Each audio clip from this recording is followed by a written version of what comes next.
Hi, my name is Anders Matheson. My topic is benefits by having a cultural knowledge when doing international business. The reason why I chose this topic is because that after living and coming from a country like Denmark, who is a relatively small country, we rely a lot on international business. Like we negotiate and we trade a lot with other countries because we can't really rely on ourselves because we don't have that many resources. That's why I found this topic very interesting. Um, and I'm gonna just go through my agenda.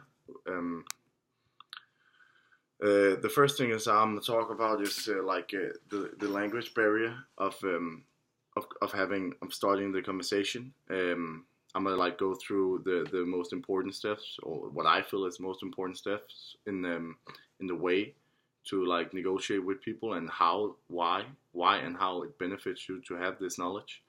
I'm gonna talk about how to start the negotiation, how to respect each other's differences, and how to actually learn to put yourself in the best possible situation. And then I'm gonna end up with my personal experience within the topic. First thing is of course the language. English is the main business language worldwide. That doesn't mean that everybody speaks English. We have for example, in Europe, it's very normal that German people and French people, Spanish people, are not very Greek. There is a couple of countries in Europe where they don't speak very well English. So it is very common to not understand each other fully because of the language barriers. So it's tough to understand, and this is where you have to negotiate by being as simple as possible. And if you, again, of course, my topic is cultural knowledge, and if you have this cultural knowledge about different countries, you would know that they do not prefer to speak in English. They do prefer their own language. So maybe having somebody to translate for you or anything might benefit you. How to start the conversation. This is one of the things that I find the most important. The reason to that is that around the world we interact so differently with each other. It requires a lot of preparation.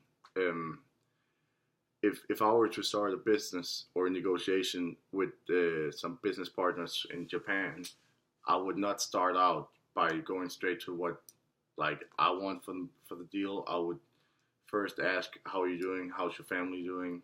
And getting to know him personally, because I know that people in Asia, they require that they have a personal bond with the people they do business with, because their credibility and trust means a lot in their culture. That is very different from many other cultures. Like in Northern Europe, we are very known for being just straightforward. Like when you go into a business meeting, you would expect the person or the people to go straight to the deal and cut all the sweet talk.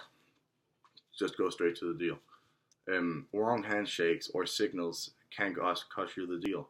That's something that's very, very important to know. And again, this is something that helps, that you would know if you prepare yourself. Wrong handshakes, for example, in China, you don't shake hands with women. So it is very important to prepare, and this is again where the cultural knowledge.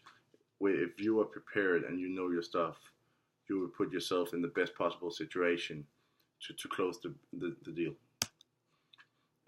Respect each other's, we're all different, and that's what is very important.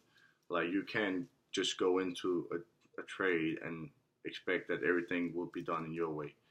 When you do business internationally, it is very important that you do what you adjust to other people's culture, and by adjusting to other people's culture, it may not be what you like the most, but it may be what benefits you in a certain situation. My personal experience within this topic was I worked for a shipping company called Moore Shipping in Denmark, and as they did a lot of international trading, I quickly figured out that relationships with different partners is very crucial to have a good to have a good business. It requires a lot of credibility to create those good relationships, and it is time consuming because you need to build up some kind of trust with each other, and the good trust you build up with each other is by respecting each other. So as in Moore Shipping, what they did a lot of trading with Asia, and they knew and they prepared that they could not go into the meetings or negotiate the way that they want and they are used to from in Denmark. They need to go and do business and trade the way that they want in Asia. And that was something that the Asian business people, they really put a lot of weight on, and they really appreciate it because they feel that they got respected. And that was something that really I feel what was a major game changer for how and why they had a lot of good relationships and good business partners in Asia. Yeah, that's about it. That wraps up my PowerPoint. I hope you learned something and gained just some knowledge about how cultural knowledge can benefit you when doing international business. Because it is something that's quite different than just trading in our own countries. So thank you.